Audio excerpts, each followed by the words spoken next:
अजीत डोभाल साहब को जितना पढ़ोगे उतना रहस्यमयी होते चले जाओगे। अब यार ये 5 फुट 6 इंच का जो ये इंसान है, कितना खतरनाक है। इनकी जो है पोस्टिंग होती है नॉर्थ ईस्ट में। तो नॉर्थ ईस्ट में जब ये जाते हैं, ठीक है, और आईबी के अंतर्गत ये, अब वहां पे क्या होता था, वहां अलगाववादी ग्रुप, तो 7 ग्रुप थे वहां पे। कहानी सुनना बड़ी मजेदार, 7 ग्रुप थे उनके। अब 7 ग्रुप ये भारत से ये हिस्सा तोड़कर अलग कर लेना चाहते थे। देखो वो प्रॉब्लम तब भी थी, आज भी है, क्योंकि यहाँ के जो मूल निवासी है मंगोलाइट क्लान के हैं, तो उनका आपने देखा होगा, उनकी स्किन, उसकी आंखें, जो शरीर होता है वो बिल्कुल अलग तरीके से दिखाई पड़ता है। अभी आपने देखा त्रिपुरा के एक बच्चे के साथ क्या हुआ देहरादून में। तो ये चीजें आज भी चल रही। मैरी कॉम को भी इस तरह से जो है भेदभाव का सामना करना पड़ा, और जो है बहुत से हमारे खिलाड़ियों को भी करना पड़ा। तो ये क्या था, ये भारत से अपने आप को अलग करना चाहते थे, इसमें पाकिस्तान का भी बहुत बड़ा हाथ था। अब ये 7 ग्रुप थे, ठीक है, और ये सशस्त्र हथियार इन्होंने उठा लिए थे। मतलब ये इंसर्जेंसी करते थे, चिकन नेक को ये लोग जो है वो दबा देते थे, अंदर नहीं आने देते थे, हड़ताल लंबी करते थे, आगजनी करते थे, और ज्यादातर हिस्से जो है AFSP है, यानी arm forces special power act, तो जल्दी यहां पर था। तो ये लोग भी कहते थे सरकार भी बड़ा दमन कर रही है, और दिल्ली का जो पॉलिसी थी उस समय, पुराने समय की, वो नॉर्थ ईस्ट को बहुत ज्यादा फोकस करते नहीं, जो डेवलपमेंट इश्यूज, फलाना इशू दुनिया भर का वो बनाए हुए थे। कई तरह के यहाँ पे मुद्दे हमारे सामने आ गए। अब अजीत डोभाल साहब पहुंचते हैं, ये क्या काम करते हैं, उनके साथ उठना बैठना, बात व्यवहार, उनकी भाषा, आप सोचो, उनको इनकी सारी लैंग्वेज सीख ली उन्होंने। इनके साथ उठना बैठना, इनके जो पार्टी प्रमुख के नेताओं अपने घर आके पार्टी करना, उनका मनपसंद देश खिलवाना, ठीक है, उनसे बातचीत करना। धीरे धीरे ये व्यक्ति बिना हथियार उठाए इतना शानदार काम करता है। ये व्यक्ति ने क्या किया, 7 ग्रुप में से 6 को तोड़ लिया, इनकी तरफ आ गए, इनको मना लिया, बोला यार भारत सरकार से लड़ने का कोई फायदा नहीं, आज नहीं तो कल निपटा दिए जाओगे, इससे अच्छा मैं भारत सरकार की तरफ से तुम्हें लोगों को पार्टी बनवा देता हूं, तुम लोगों को गवर्नमेंट में लेकर आता हूं। और उसमें नाम पढ़ना कभी लाल डिग्मा, तो वो सबसे प्रोमिनेंट लीडर हुआ करता था, वो भारत सरकार के साथ आने को तैयार नहीं था, लेकिन उसकी जो पावर थी वो ग्रुप से। तो अजीत डोभाल साहब ने कहा कि अगर हम लाल डिग्मा से अगर हम बातचीत करते रहेंगे तो हम कभी जीत नहीं पाएंगे। तो इनके छोटे छोटे ग्रुप्स के साथ बातचीत करनी शुरू की, दोस्ती कर ली उनके साथ, जो उनको खाना पिलाने बुलाना, दिल्ली से महंगी महंगी उनको जो है शराब दिलाना, अरे एकदम खुश मस्त हो गए सब। और फिर क्या हुआ, इनको समझाना कि देखो लोकतांत्रिक प्रक्रिया में आ जाओ, हम यहाँ पे तुम्हें राज्य का दर्जा दिला देते हैं, पार्टी का दर्जा दिला देंगे, इलेक्शन लड़ो, जीत जाओ, सरकार में आ जाओ, मस्त रहो, क्या टेंशन है। अब वो 6 के 6 मान गए।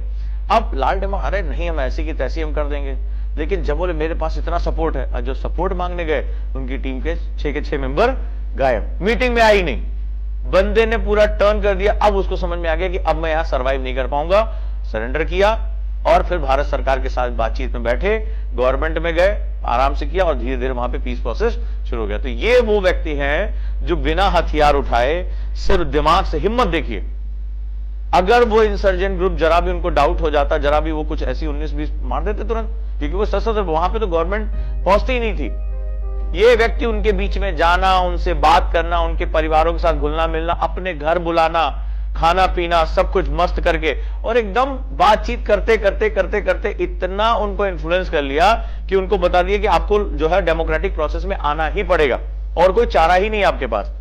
और उसको इसके लाभ बताया कि वो बताओ, जो झंडा उठाए हुए थे, हथियार सालों से उठाए हुए थे, और सालों से लड़ रहे थे, ऐसा भी नहीं कि 1-2 दिन से, और सबने हथियार रख दिया, लाल डिग्मा अकेले पड़ गए, आ जाओ भाई साहब। फिर वो भी आगे बोले अब जब कोई मेरे साथ बचा ही नहीं है तो वही बातचीत करने आ गए। तो ये वो व्यक्ति है। अजीत डोभाल साहब की पाकिस्तान को लेकर कहानियां बहुत चर्चित होती हैं, लेकिन जो उनका रियल हीरोइक वर्क अगर कभी माना जाएगा नॉर्थ ईस्ट, नहीं तो नॉर्थ ईस्ट बहुत पहले ही इंसर्जेंट हो जाता, नॉर्थ ईस्ट को काट दिया जाता, और ये आज का प्लान नहीं था, ये जिन्ना का ही प्लान था। और धन्य हो हमारे महापुरुष, जो हमारे फाउंडिंग फादर्स थे, वो मतलब कलेजा निकाल के देने को तैयार हो गए थे। वो आसाम को भी जो है वो बांग्लादेश में देने को तैयार हो गए थे। वो उनके लिए नॉर्थ ईस्ट कोई वैल्यू ही नहीं रखता था, नॉर्थ ईस्ट की कोई पहचान नहीं, वहां के आजादी के लड़ाकों का इतिहास में कोई इतिहास क्या है। इतिहास अगर उठा के देखो कि भारत में 3-4 लीडर ही हैं, वही देश आजाद कराए, वही सब कुछ कहे हैं। वो आगा खां पैलेस में जो है वो नजरबंद हो जाते थे, उनको जो है लग्जरी जेलों में रखा जाता था, सो कॉल्ड वहां किताबें भी लिखते थे, और वहां पे वायसराय से भी मिलते थे। ये तो उनकी जेल थी, उनकी जेल हुआ करती थी। तो ये वो व्यक्ति है जिसने साइलेंटली, अजीत डोभाल साहब को पाकिस्तान के लिए जाना जाता है, लेकिन अजीत डोभाल साहब की जो सबसे बड़ी लीजेसी है वो नॉर्थ ईस्ट है। नॉर्थ ईस्ट इतना भयानक विद्रोह करता, लेकिन इन्होंने जो शांति वार्ता की, जो हथियार, मतलब पुरानी कभी आप नेट पे जाके फोटो सर्च करना, ऐसे हथियार के हथियार ऐसे सड़क पे बिछे हुए जमीन पे सरेंडर करा दिया, और इस व्यक्ति ने ना कोई हथियार चलाया, ना सिर्फ बातों से इन्फ्लुएंस करके। तो कभी अगर निगोशिएशन सीखने की कोशिश करना, अजीत डोभाल साहब से सीखने करना, एक किताब में रिकमेंड करूंगा, नेवर स्प्लिट द डिफरेंस। कभी मौका मिले इस किताब को जरूर पढ़ना, नेवर स्प्लिट द डिफरेंस। और एक निगोशिएटर बनने की कोशिश करना, बातचीत करने की कला सीखना। ये कभी अपना टेम्परामेंट लूज नहीं करते थे। सोचो कि 7 जो इकट्ठा झंडा उठाए थे कि हम लड़ेंगे, 6 को अलग कर लिया, कानो कान खबर ही नहीं। ये होती लीजेसी। हमारे यहाँ 100 स्टूडेंट के लिए एजुकेशन लोन अवेल हो रहा है। तो एजुकेशन लोन के लिए चाहे आप किसी बैच में जा रहे हो, चाहे आप मेरा ऑप्शनल ले रहे हो, चाहे आप सुपर मेंटरशिप ले रहे हो, चाहे आप एनसीईआरटी टू लवासना का बैच ले रहे हो, कोई भी बैच अगर आप ले रहे हैं, तो अब यहाँ पर आपका जो एजुकेशन लोन यानी इजी ईएमआई आपको अवेलेबल हो जाएगी।